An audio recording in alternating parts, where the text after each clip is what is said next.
إلا وأنتم مسلمون. ويقول أيضا إن للمتقين مفازا حدائق وأعنابا وكواعب أترابا وكأسا دهاقا.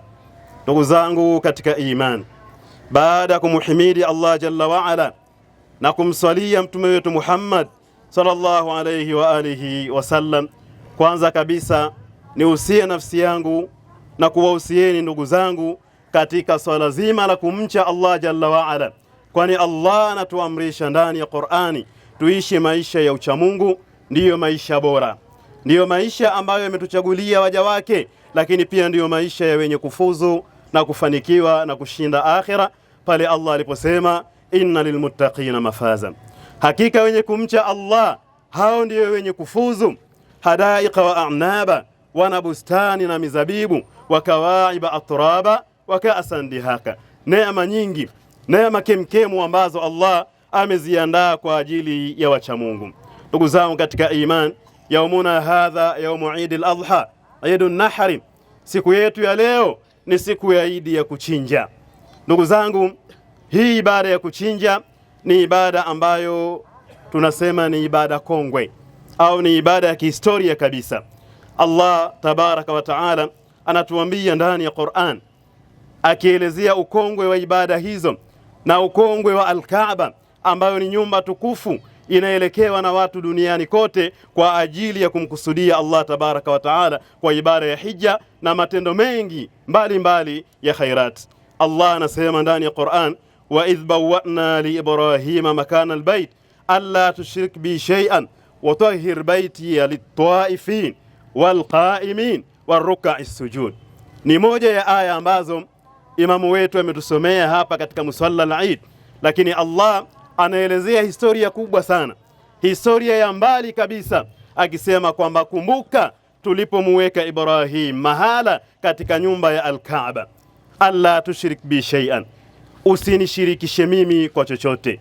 Na ndugu zangu katika iman, hizi ibada ambazo tunazifanya zina hikma kubwa sana, na laiti wanadamu ingelikuwa tunazifanya kwa malengo yale yale ambayo Allah ameyaweka, basi ndugu zangu katika imani, ingekuwa swala la shirki kwa Waislamu baibai. Humkuti Muislamu mshirikina kama kweli tungefanya haya mambo kwa malengo yale yale yaliyowekwa na Allah jalla wa ala. Kwa hiyo tulimuweka Ibrahim mahala hapo na tukampa amri na agizo, watahhir baiti lit-taifin, itwaharishe nyumba yangu kwa wenye kutufu, walqaimin, na wenye kusimama, wenye kusimamia, waruka sujud, na wenye kurukuu na wenye kusujud. Hii nyumba ndugu zangu katika iman ni nyumba ambayo Allah tabaraka wa taala ameizungumzia ndani ya Qur'ani akisema, walyatawafu bilbaiti al-atiq, na watufu katika nyumba ya kale kabisa ambayo sio nyingine ni Al-Kaaba.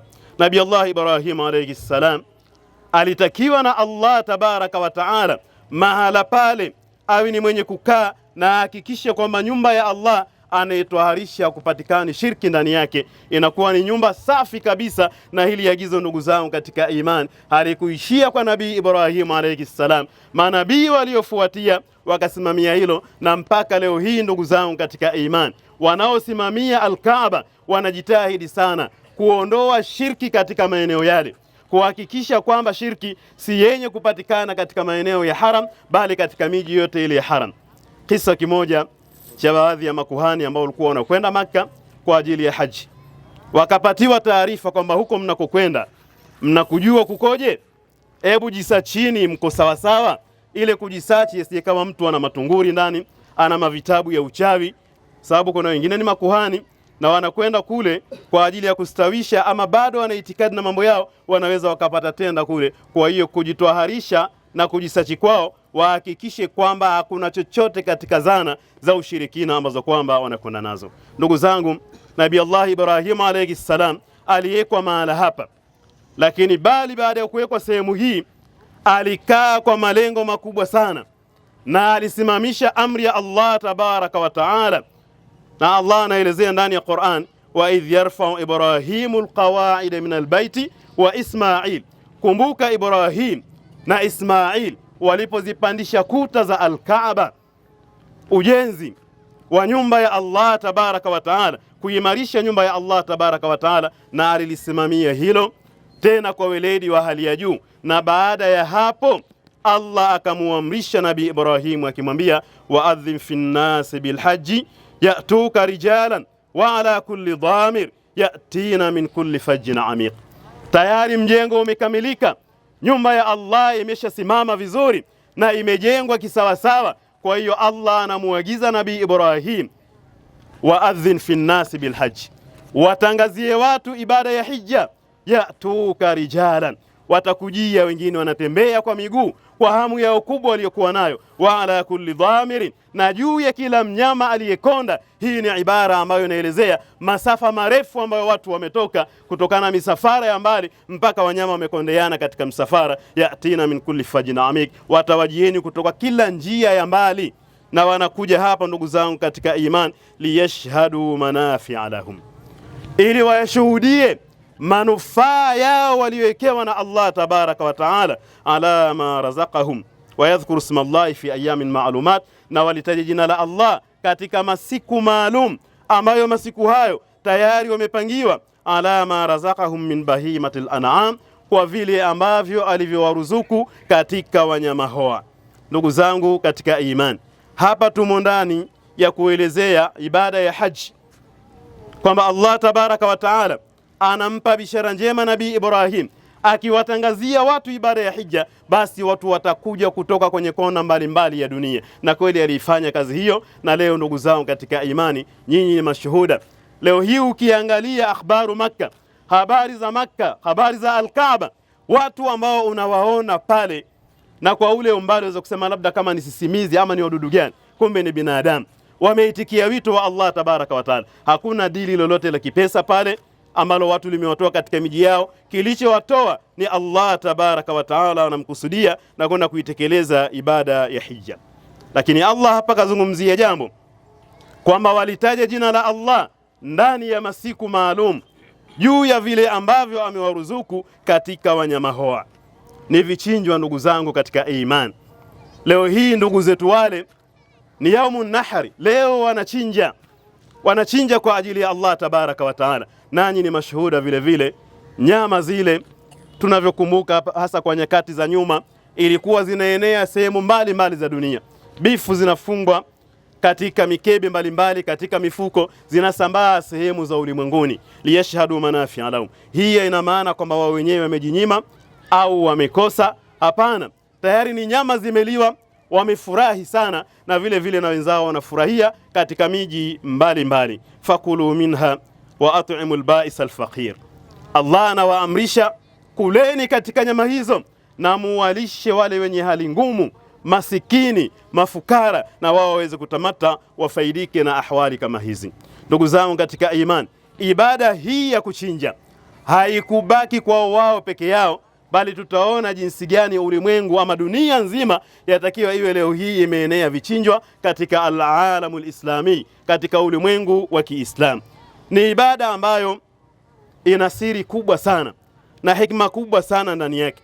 Lakini Allah anasema mbele, thumma liyaqdhu tafathahum wal yufu nudhurahum wal yatawafu bil baitil atiq. Thumma liyaqdhu tafathahum, kisha wamalize tambiko zao. Yani ina maana ndugu zangu katika iman, leo hii tukiangalia katika dunia pande mbalimbali za ulimwengu, utakuta kila kabila, ukoo, mila mbalimbali wana matambiko wanaoyafanya. Huwa wanatambika kwa nyakati mbalimbali, matambiko haya wanayafanya. Lakini ndugu zangu katika iman, je, yale ndiyo matambiko sahihi?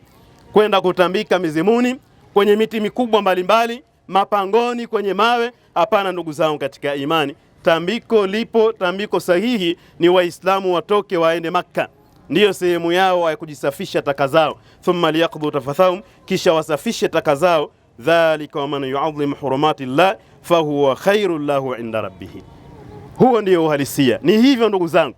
Na yoyote ambaye atatukuza sehemu tukufu, maeneo matukufu ya Allah tabaraka wa taala, jambo hilo ni bora kwake yeye mbele ya Mola wake. Kwa hiyo ndugu zangu katika imani, nafsi za wanadamu zilivyoumbwa zilitakiwa ziwe kuna maeneo matukufu, miezi mitukufu, sehemu tukufu ambazo unaziadhimisha. Sasa Waislamu hatuna haja ya kutengeneza maeneo hayo. Allah tayari ameshatuwekea ndani ya Qur'an. Sehemu yetu tukufu kabisa katika dunia ni Al-Kaaba. Watu waelekee kule. Na ndugu zangu katika iman, hii ni misimu maalumu ambayo Allah ametuwekea. Malengo makubwa ni sisi tuweze kusafishika kutokana na madhambi ambayo kwamba tuko nayo. Ndugu zangu, ibada hii ya hija ambayo Waislamu leo hii tunawaona wamemiminika katika viwanja vile, hii tusichukulie kiurahisi na tusifanye ni jambo jepesi, ni jambo la kawaida. Hata kama umehiji mara 20 bado uone ni jambo adhim na jambo zito kabisa kwako wewe, na Allah amewekea wanadamu kwa malengo na maslahi makubwa mno. Ni kila mmoja wetu anatakiwa aweke nia na azma ya kufanya safari adhim kama hii, kwenda kuadhimisha alama na sehemu takatifu za Allah tabaraka wa taala ambazo ametuwekea. Mtume sallallahu alayhi wasallam anasema, akielezea ibada hii ya hija ambayo leo hii watu wanatumia gharama kubwa mno, anasema man hajja falam yarfuth walam yafsuq raja'a ka yaumi waladatuhu ummu. Yoyote ambaye amekwenda hija alafu asitamke maneno mabaya ambayo yatabatilisha na kuharibu hija ile, asifanye matukano na asifuje na kuiharibu hija yake kivitendo, huyu anarudi kama siku aliyozaliwa na mama yake. Ni maana ya kwamba anarejea hali ya kuwa hana dhambi kabisa, na pengine alikuwa na rundo ya madhambi, lakini kwa sababu ya haji ambayo ameifanya, basi anarudi kama siku aliyozaliwa. Lakini safari kama hii ambayo ni ya kusamehewa madhambi, Bwana Mtume sallallahu alayhi wasallam anaielezea akisema kwamba hajjun mabrur laysa lahu jazaan illa aljanna. Hija ambayo imekamilika vizuri, imefanywa kwa ufanisi wa hali ya juu, kwa ilmu, na imefanywa hija hii kwa pesa ambayo ni safi kabisa, basi hija hii ndugu zangu haina malipo mengine ila ni pepo tu.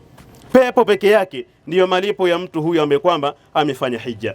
Ndugu zangu, wenzetu ambao wamepata safari ya hija wanajivunia matunda kama haya na wanafaidi mambo mazuri kama haya. Sisi ambao kwamba tuko huku, letu sisi ni lipi? Lakini tunawaunga mkono wale kwa kiasi gani, kuonyesha kwamba na sisi tunatamani tungekuwa katika viwanja vile siku hii ya leo. Nini juhudi yetu ambao kwamba tunaifanya? Tunatakiwa tuwe katfan bikatfi, tuwe nao wale watu yale ambao kwamba wanayafanya. Mfano jana wao walisimama Arafa, sisi tunatakiwa tuwe ndani ya siyam, kuonyesha namna gani tunavyounga mkono shughuli na misafara kama ile adhim. Na sio ufunge tu, funga kwa mazingatio makubwa.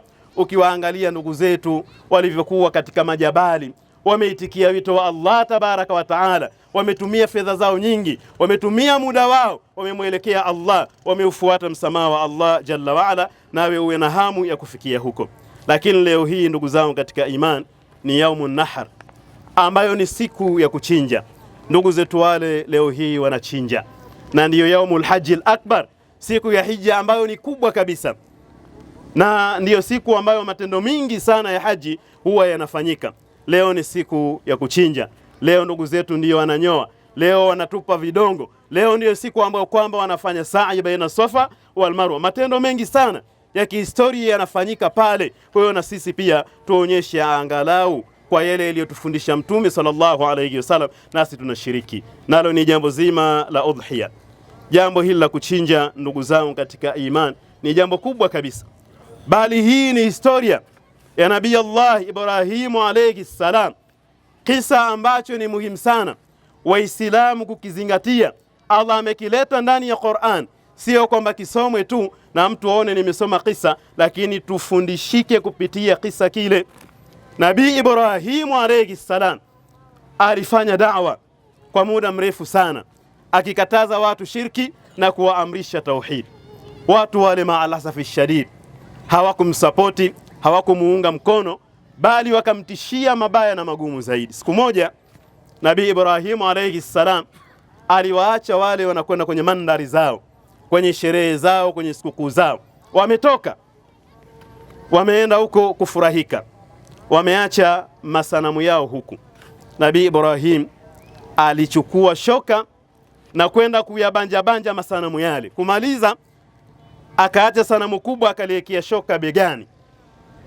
Waliporudi wale wanakuta kwamba masanamu yamebanjwa na lile kubwa limebeba shoka.